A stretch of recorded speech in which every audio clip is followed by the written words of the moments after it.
Antes de eu começar a trazer a palavra que o Senhor colocou no meu coração, muito obrigado, meu amor. Veio até trazer o púlpito para mim.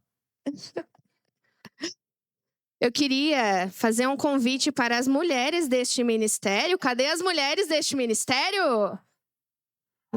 Isto! Dia 21 de junho, nós teremos a segunda edição do Blooming.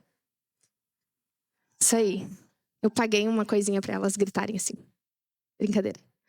Mas o Blooming, para quem não conhece, é um ministério de mulheres dentro do Propulsão, que foi criado, que foi gerado no meu coração pelo Senhor para impulsionarmos mulheres para refletirem a glória de Deus. Essa semana vai vir uma convidada especial, mas o tema do nosso encontro vai ser sobre moda, Blooming Essência. A forma que a moda, que a nossa essência pode glorificar a Deus. Então, não percam que vai ser maravilhoso. Amém? Vocês vão vir, gurias? Glória a Deus. Quero compartilhar com vocês com muito temor, com muito zelo e com muito amor a palavra que Deus colocou no meu coração. Eu compartilhei com algumas amigas que essa palavra foi tão forte de Deus para mim que enquanto eu estudava, enquanto eu orava sobre hoje o que eu ia pregar, o Senhor foi me confrontando, foi me amassando, foi batendo em mim, me quebrando. Então, não tenho dúvidas de que essa mensagem foi gerada no coração do Senhor. Eu quero compartilhar com vocês. E hoje eu quero falar sobre nós irmos de volta ao lugar da alegria. Como vocês bem sabem, a alegria é uma emoção que nos faz ter satisfação, que nos faz ter contentamento com algo ou com alguém. E para contextualizar isso que eu vou ler aqui, eu queria compartilhar uma palavra com vocês, vocês podem abrir, está lá em Salmos 51. Eu vou ler o versículo 12, e aí eu já vou explicar.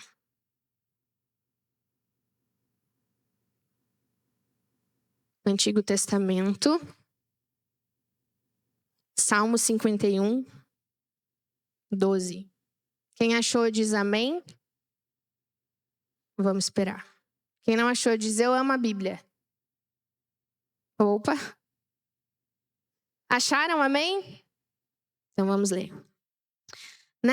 Nesses salmos aqui, Davi chegou em um lugar onde ele estava se rendendo ao Senhor, pedindo perdão para o Senhor. E eu só quero ler um trechinho e eu vou explicar para vocês o porquê que Davi estava fazendo essa oração, esse clamor para Deus. Lá no versículo 12, ele diz assim: restitui-me a alegria da tua salvação e sustenta-me com um espírito obediente. Para a gente entender o porquê que Davi fez essa oração, eu preciso explicar para vocês o que está escrito lá antes de Salmos, em 2 Samuel 11 e 12. Mas você não precisa abrir. Por favor, anota aí. Quem gosta de anotar a pregação, anota aí. 2 Samuel, lê tema de casa depois, lê todo o capítulo 11. E o capítulo 12 eu vou ler aqui com vocês, é do 1 ao 7 que a gente vai ler. 2 Samuel. Ali em 2 Samuel 11, o que acontece? Muitos já devem conhecer essa história, para quem não conhece, eu vou contextualizar. Davi fez essa oração, esse clamor para o Senhor, porque ele tinha passado por muitos pecados. Naquele tempo, os reis, Davi era rei, iam para a guerra. Mas naquela ocasião, Davi não foi para a guerra. A palavra não nos relata explicitamente o porquê que Davi não foi. Mas os estudiosos da Bíblia interpretaram que Davi não foi porque ele estava vivendo um período de distração. E nesse lugar de distração, Davi estava lá no palácio e ele enxergou da janela uma mulher, Batseba. Depois você lê e vai entender o contexto. Mas com essa mulher, Davi adulterou.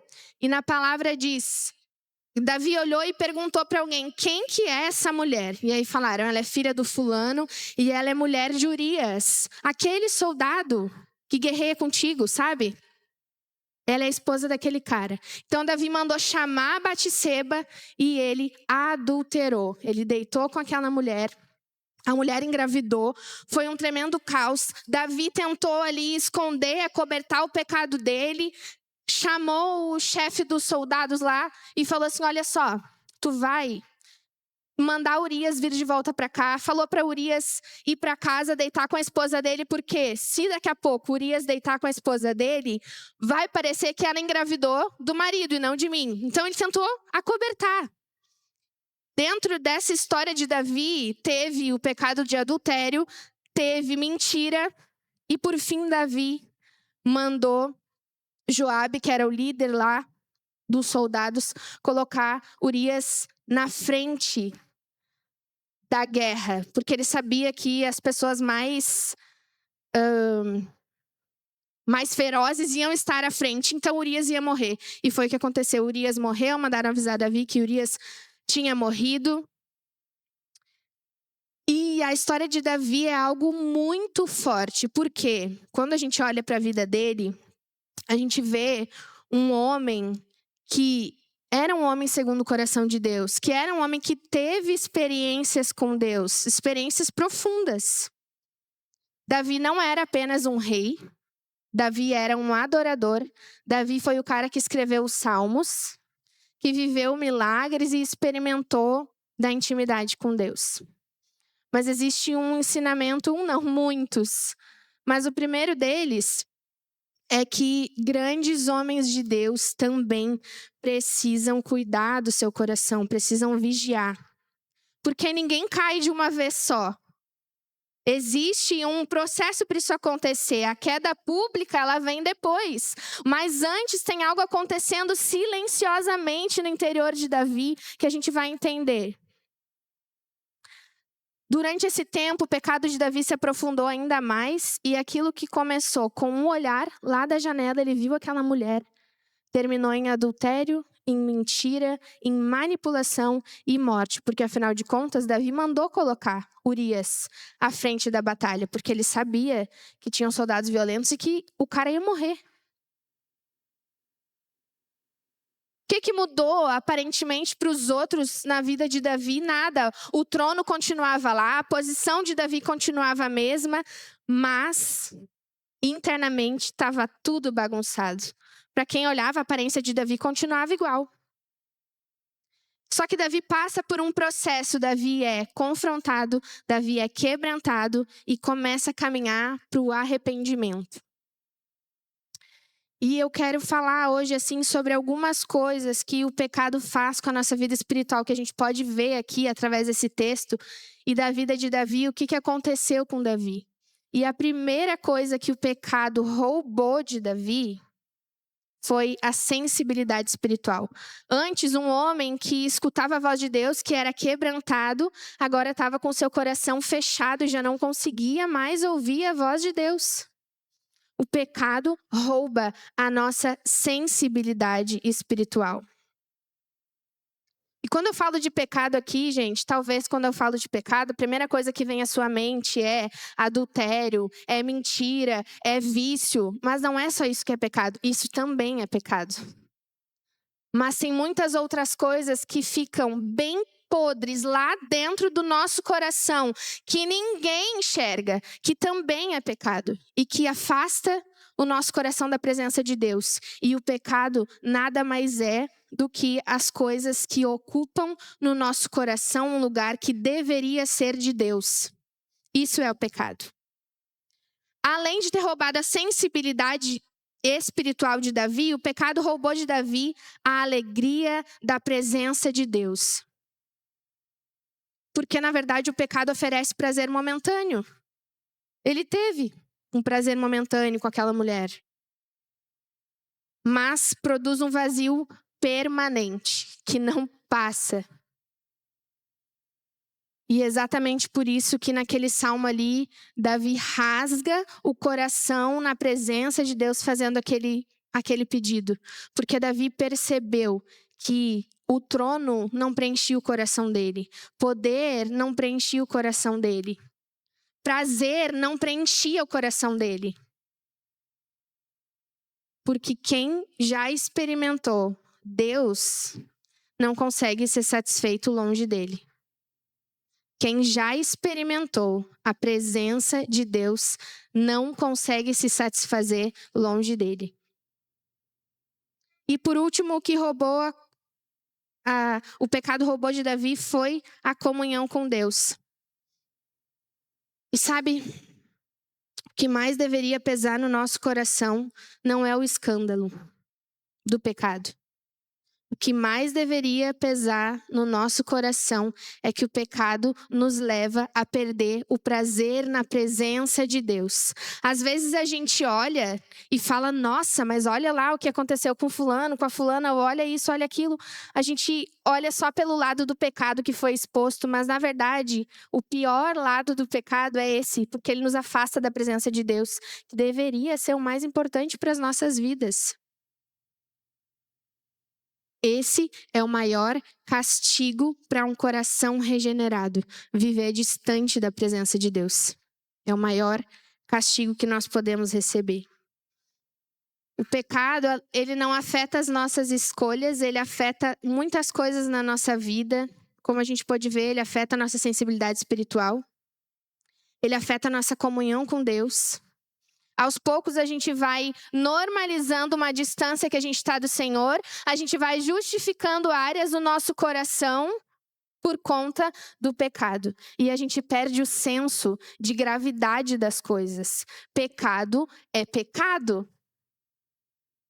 Às vezes a gente vai tentando justificar. Ai, não, mas é que não foi tão ruim assim.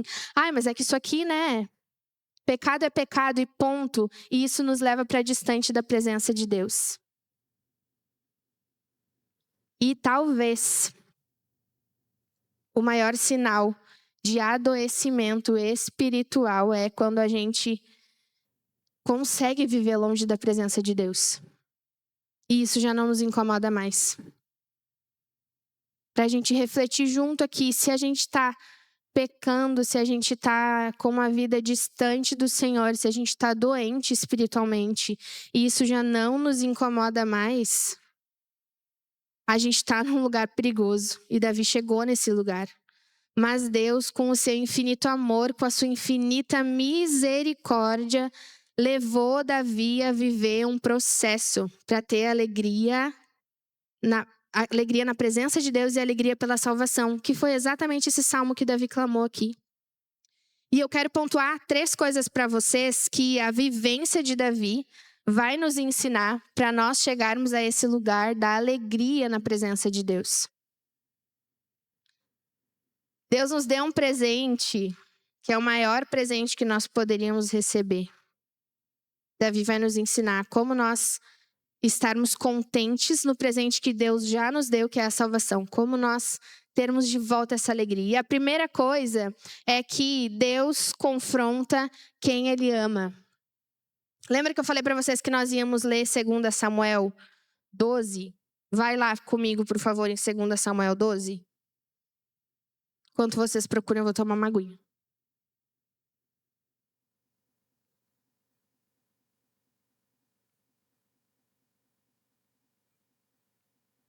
Acharam? Amém? Fica aberto aí, tá? Deus confronta quem ama. E aqui o Senhor usou um homem para confrontar Davi. Alguém aqui já foi confrontado? Agora é a hora de interagir. Falar assim, não, eu já. Levanta a mão, então. Isso. E vocês ficaram incomodados? Eu fico. Não sei vocês, mas eu fico incomodada. Eu vou me expor bastante hoje, tá? E vamos combinar uma coisa aqui. A gente tá em família. E família não sai contando o pecado dos outros. Guarda. Então eu vou contar pra vocês e vocês guardam. Teve uma vez que eu tava me arrumando pra ir no culto, gente. Eu fui assim, ó. Muito constrangida pelo Senhor. Eu fui lá na frente do roupeiro, daí eu comecei assim, ai, Jesus, eu não tenho nenhuma roupa. E o Ismael passava por mim, daí eu não tenho nenhuma roupa. E o Ismael passava de novo, eu não tenho roupa. Até que ele me olhou com toda a calma. Quem conhece o Ismael sabe que ele não é calmo, mas naquela hora ele me olhou com toda a calma. Ele falou assim, amor, olha só, Tu tem um monte de roupa, tem tanta gente que não tem o que vestir. Eu respirei fundo e eu não falei, mas eu pensei, eu só queria dar uma reclamadinha. E aí, naquela hora, eu fechei a minha cara, fiquei com um bico deste tamanho. Vocês sabem, né, gurias, qual é o bico que eu tô falando que a gente fica, né? Fiquei com um bico deste tamanho, falei, eu não acredito, eu não posso nem reclamar pro meu marido agora. Daí ele veio e falou assim, amor, depois de um tempo, daí eu fui tomar banho, comecei a chorar no banho, o Senhor me falou assim, Júlia, não foi o Ismael, era eu que estava te confrontando.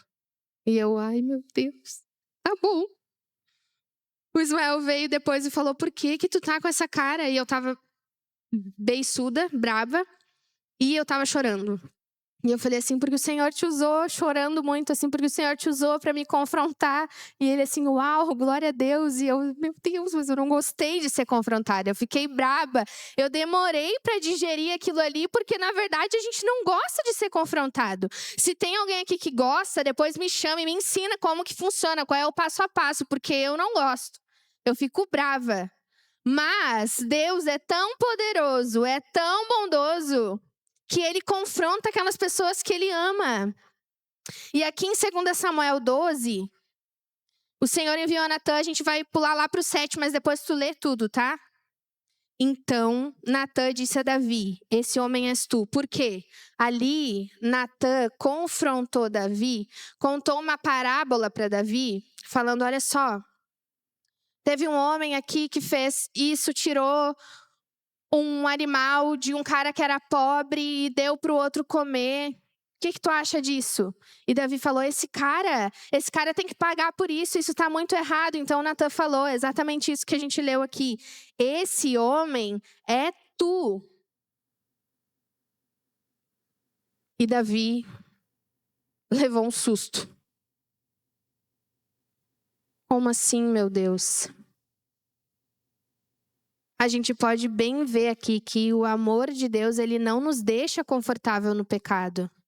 É claro que eu dei um exemplo aqui de murmuração, porque eu não vou me expor tanto assim, mas tem outros piores, tá bom, gente? Essa é a verdade. O pecado gera isso no nosso coração e o Senhor levanta pessoas, o Senhor se move para nos confrontar. E essa história aqui existe um significado ainda mais profundo do porquê que Deus confronta. Porque Davi, ele era um rei, então naquela época, na cultura hebraica, eles entendiam que se um rei estivesse fazendo algo errado e não fosse confrontado, não fosse cobrado, o povo ia sofrer.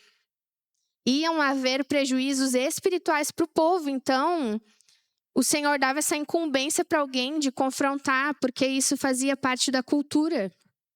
Então, não é só um confronto, tem toda uma questão por trás. O papel desse cara aqui, ao confrontar Davi, foi proteger uma nação espiritualmente. Esse foi o papel. Se você tem dúvida de como que é um confronto bíblico, eu vou te dizer agora. O confronto bíblico, ele produz quebrantamento e não só culpa. Quando alguém for te confrontar, os teus líderes, saiba que esse confronto está sendo bíblico quando você é levado ao arrependimento. E não só sente culpa, remorso daquilo que está acontecendo. Aqui com Davi, parecia que estava tudo resolvido, que estava tudo bem. Externamente estava tudo certo. Urias tinha morrido, Davi continuava rei. O pecado estava escondido dos homens, ninguém sabia o que tinha acontecido. Só que Deus vê aquilo que ninguém vê, e é exatamente por isso que Deus enviou Natã lá para confrontar Davi. Deus poderia abandonar Davi ao endurecimento do coração dele, mas Deus escolheu confrontar Davi. Que homem abençoado. E nós também somos, porque Deus faz isso com a gente constantemente. Se Deus tem levantado pessoas para te confrontar, levanta as tuas mãos e agradece o Senhor. porque se tem alguém te confrontando, é porque Deus te ama. E é exatamente por isso que Deus coloca essas pessoas na tua vida. Amém, igreja? Dá um amém aí. Fique feliz se tem alguém te confrontando. E deixa eu dizer mais uma coisa. Teve uma pessoa que não gostava de confronto. E essa pessoa foi expulsa do céu, vocês sabem muito bem. Porque não gostava de confronto. Confronto de Deus não era para Davi e não é para nós uma prova de rejeição. Muito pelo cuidado, muito pelo contrário. É uma evidência do amor de Deus por nós.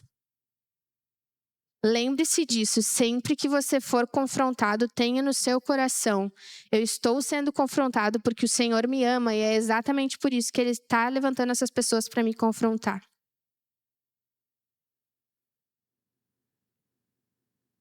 O pior cenário que a gente pode enfrentar não é não ser confrontado por Deus. O pior cenário que a gente pode enfrentar é pecar e não sentir nada. Esse é o pior cenário. Tem uma frase de C.S. Lewis que eu queria compartilhar com vocês, que é: caímos para sermos levantados e somos corrigidos para sermos curados. E é exatamente isso que Deus faz com a gente. Sabe que quando Natan confrontou Davi ali, ele falou assim: esse cara tem que ser confrontado por Deus, o Senhor tem que pesar a mão sobre ele. Davi estava julgando o pecado de alguém, sendo que ele estava naquele lugar de pecado, ele estava julgando o outro, mas ele estava cego para o próprio coração por um instante. E a verdade é que a gente também ocupa esse lugar. Facilmente a gente enxerga pecado exposto nos outros, mas a gente tem dificuldade de lidar com a podridão que está bem escondida dentro da gente. A gente gosta de falar quando o outro erra, e gosta de apontar, mas é porque às vezes a gente tem pecados que soariam mais escandalosos, só que estão bem escondidos, onde ninguém vê, só o Senhor conhece. Esse confronto de Deus para Davi levou ele para um lugar de reconhecimento, de reconhecer. E quando a gente se posiciona, quando há um posicionamento genuíno de reconhecer a nossa condição, aí que Deus entra com uma obra de restauração. Dá um amém aí para eu tomar um gole de água.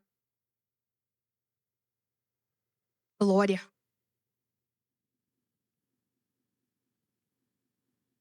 Davi entrou nesse processo de reconhecer.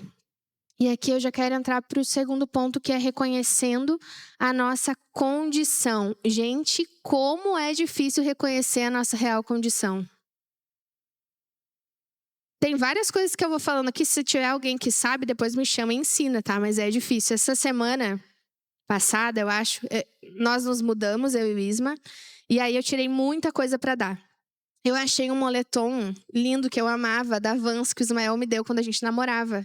E daí eu olhei pra ele e falei, parece pequeno. Não vou experimentar, não sei se eu vou dar. Porque tinha um apego emocional naquele moletom também. Quando eu fui botar, ele não passou nem na minha cabeça. Eu acho que até minha cabeça engordou depois que eu casei. Porque não entrou, eu fiquei assim, ó, entra. Porque eu não gosto muito desse moletom. E não entrou. Naquele momento eu não estava reconhecendo a minha atual condição. Que a pessoa casou, engordou e um negócio PPP não ia entrar, nem que eu quisesse. Vocês devem fazer isso também, o Ismael também faz, vou te expor, amor. Vai lá e compra uma camiseta P, achando que a camiseta vai servir. A camiseta tá há 4 anos no roupeiro porque não vai servir. Não reconhece a sua real condição, entendeu? A gente tem essa dificuldade.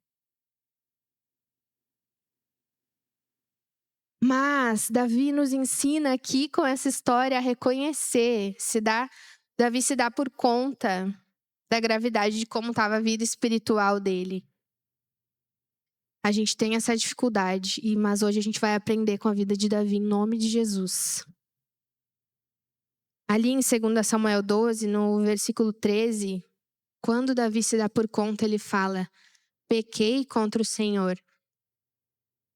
Vejam só, Davi não fala, cometi um erro, as circunstâncias me levaram a pecar. Foi porque Batseba estava desse jeito, estava daquele jeito, é porque ela foi sensual e aí por isso me levou a pecar. Por nós sermos seres caídos, constantemente a nossa natureza grita para a gente se justificar quando a gente peca. A gente condiciona os nossos erros, sempre condiciona os nossos erros a algo, a alguém. E esse é um comportamento lá do Éden que está no nosso coração. Porque quando Deus foi confrontar Adão e falou assim, por que vocês comeram do fruto? Adão olhou para Deus e falou assim, foi a Eva. Por que vocês comeram do fruto, Eva? Foi a serpente. E constantemente, quando a gente se encontra num lugar de pecado e alguém vem falar com a gente tem dificuldade por conta da nossa natureza, de só olhar e falar assim, é verdade, eu errei. A gente fica tentando justificar, não, mas é porque, olha também o que a pessoa fez, né? Deus deve ter pensado, isso eu aqui, tá, gente? Não é a Bíblia que fala, mas Deus deve ter pensado. Não interessa a culpa de quem que foi, eu só ordenei, não era para comer o fruto. E vocês foram lá e comeram, é só o que eu pedi, não come do fruto. A gente vai tentando transferir o nosso erro, se justificar, quando na verdade a gente deveria era se prostrar diante do Senhor e dizer, Senhor, eu reconheço, eu errei, eu pequei mesmo. Segunda-feira passada, a gente teve PG. E aí, eu sentei numa cadeira de praia. O pessoal que estava no PG vai lembrar. E eu botei um copo no meio da cadeira, assim. E aí, quando o Isma começou a trazer a palavra, eu estava na frente das gurias que estavam do meu lado e eu fui botar a cadeira para trás, assim. Quando eu botei a cadeira para trás, o copo quebrou. Eu falei, mas também, né? Esse copo é fraco. Eu não falei, mas também, né? Eu que sou tonta, ao invés de ter olhado para o lado para ver se tinha alguma coisa. Não. Eu falei, mas também foi o copo. A gente constantemente vai justificando as coisas que a gente faz de errado, porque a gente tem uma dificuldade de reconhecer. Só que o verdadeiro reconhecimento não transfere culpa, não terceiriza culpa, não se vitimiza, não tenta amenizar o pecado e não negocia com Deus. É impossível a gente Deus restaurar algo em nós que a gente insiste em justificar ao invés de reconhecer.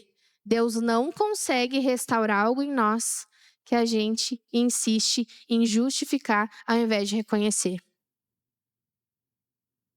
E pode ser que você esteja vivendo a sua vida dessa forma, achando que está tudo bem.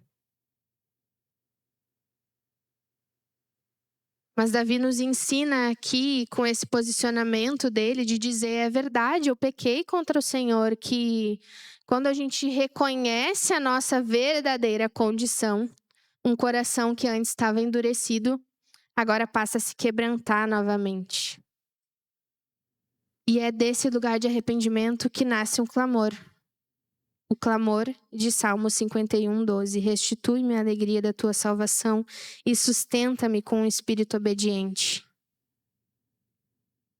O arrependimento nos leva à verdadeira alegria.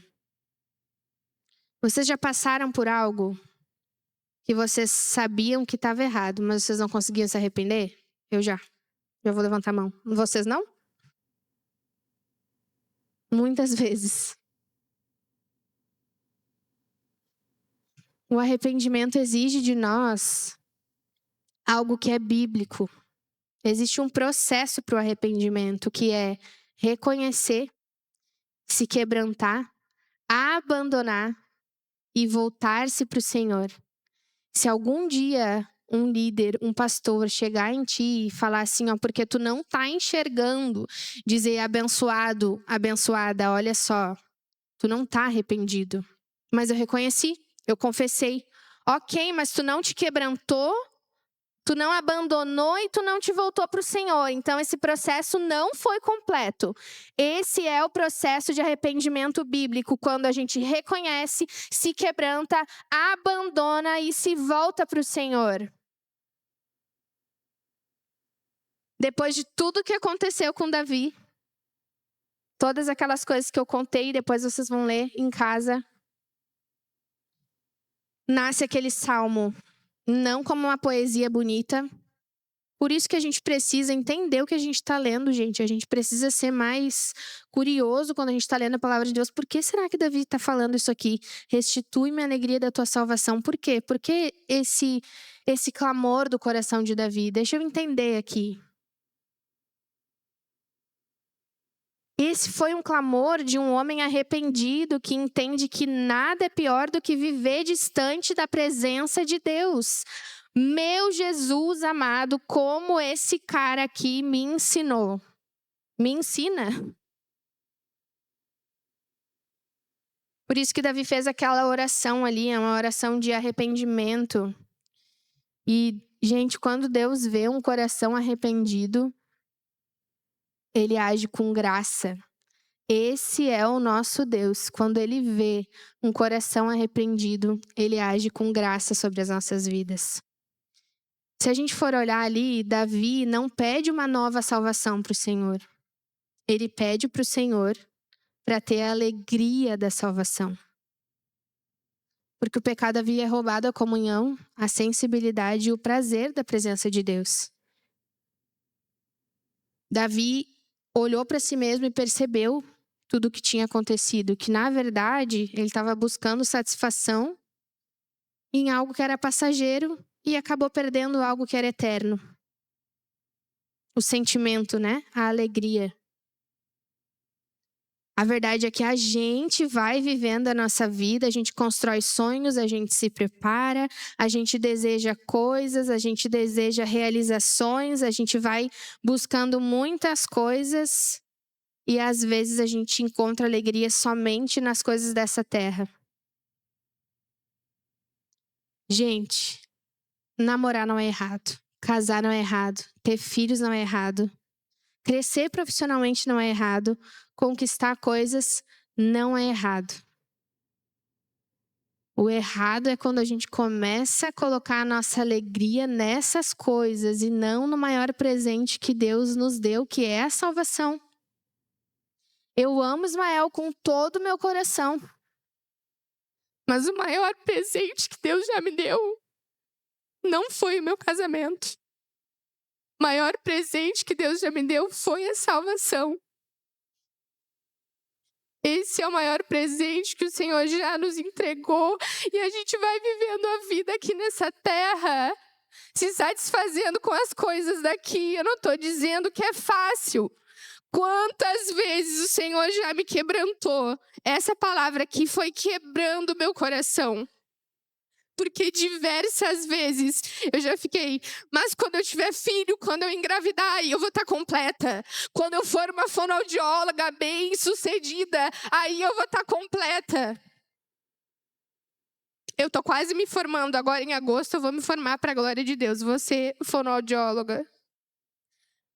Mas isso não traz satisfação para o meu coração. A maior satisfação do nosso coração deve estar na alegria do maior presente que Deus já nos entregou. Ele não precisava fazer mais nada. Deus não precisava me dar uma profissão. Mas Ele é infinitamente bom e com a sua graça Ele nos dá presentes que a gente não precisava. Ele já nos deu o maior presente.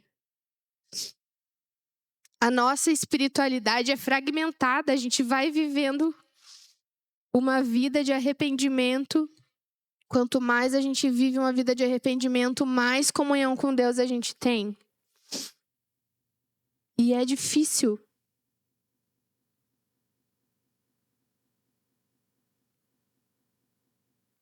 O problema, gente, começa quando as coisas dessa terra se tornam a nossa maior fonte de alegria. Quando abrir um negócio se torna a maior fonte de realização para ti. Quando casar se torna a maior fonte de realização para ti. Eu já escutei, já falei também, provavelmente, pessoal brincando e falando, tomara que Jesus não volte antes de eu ter filho. Tomara que Jesus não volte antes de casar. Quando na verdade a nossa fala devia ser: Jesus, volta logo! Essa é a maior alegria, volta logo! Mas a gente vai se acostumando com as coisas que existem aqui e satisfazendo o nosso coração, colocando essas coisas no lugar que deveria ser do Senhor.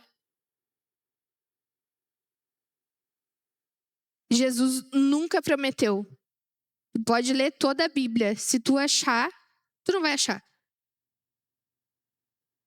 Jesus nunca prometeu que as coisas dessa terra seriam a nossa maior fonte de alegria.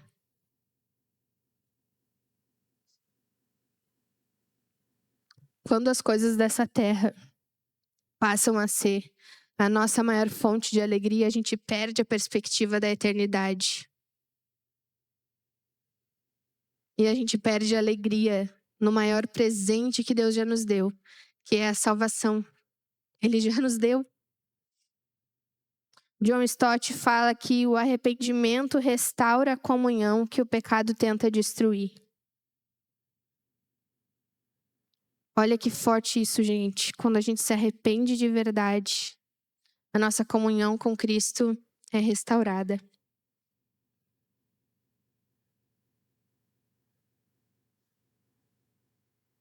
Nada que existe nessa terra vai preencher a nossa alma, porque não foi o que Jesus prometeu. Porque a gente foi criado para algo maior. Existe dentro de nós uma saudade da eternidade. Lá em Eclesiastes 3:11 diz: Deus pôs a eternidade no coração do homem. E é exatamente isso. Tem um grito, tem um clamor no nosso coração pela eternidade. Por isso que nada dessa terra vai satisfazer o nosso coração. A gente pode tentar e tentar e tentar e nada vai nos satisfazer, nada vai nos trazer alegria.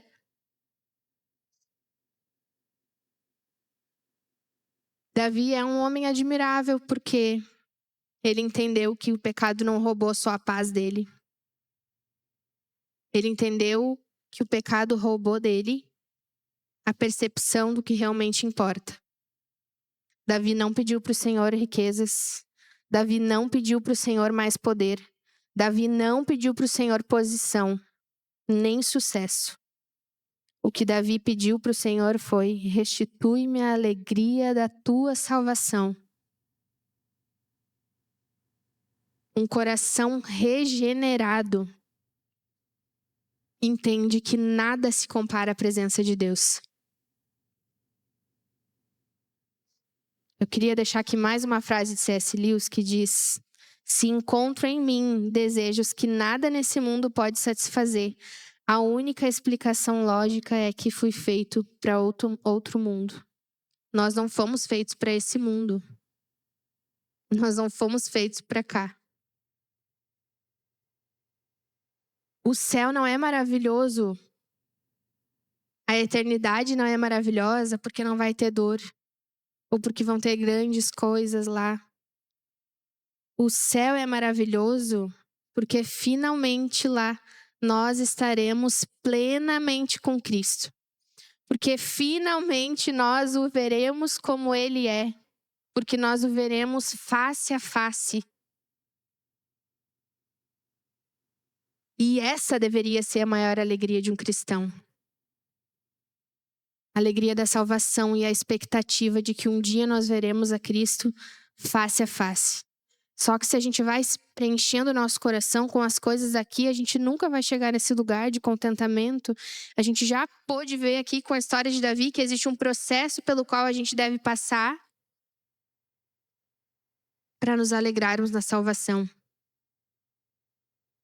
E se de fato nós nos alegramos na salvação que o Senhor nos deu, a gente entende que nós só seremos completos em Cristo. Se nós não abrirmos mão dos nossos pecados, nós não vamos ter alegria e satisfação em Deus. Jesus não pode ser só parte da nossa vida. Jesus precisa ser tudo. Jesus precisa ser o nosso maior tesouro.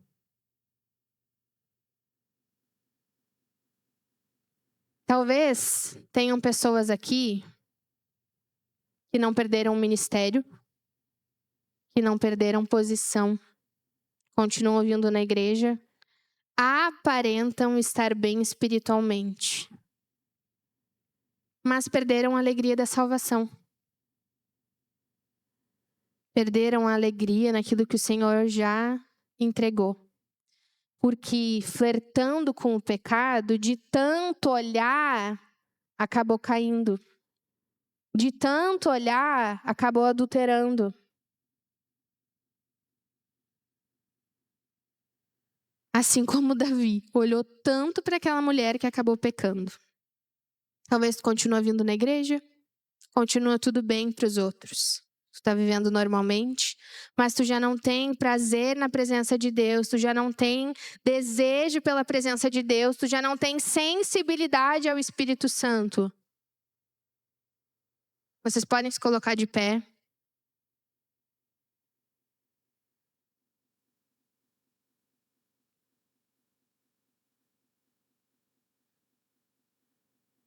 Eu não vou chamar ninguém aqui na frente.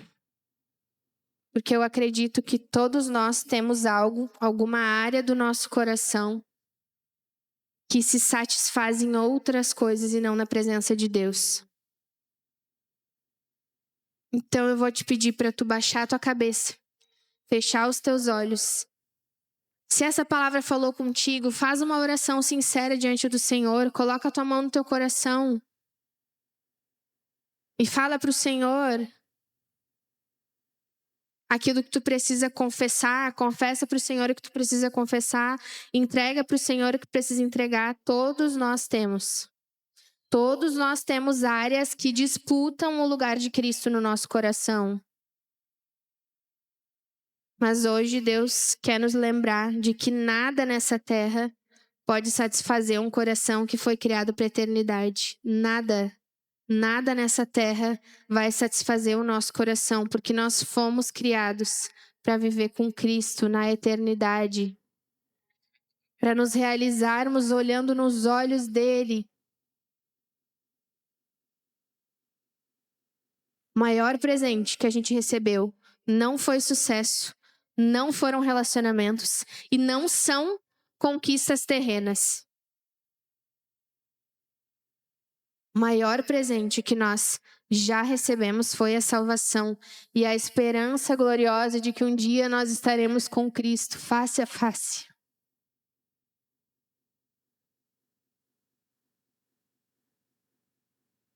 Assim como Davi clamou, restitui-me a alegria da salvação, que esse possa ser o clamor do nosso coração. Senhor, nada mais satisfaz o meu coração. A minha profissão, o meu casamento, os meus filhos, nada aqui satisfaz o meu coração. Me devolve a alegria plena de estar satisfeito em Ti. A banda vai cantar. E eu quero que você fique com seus olhos fechados e refletindo. Depois nós vamos orar juntos.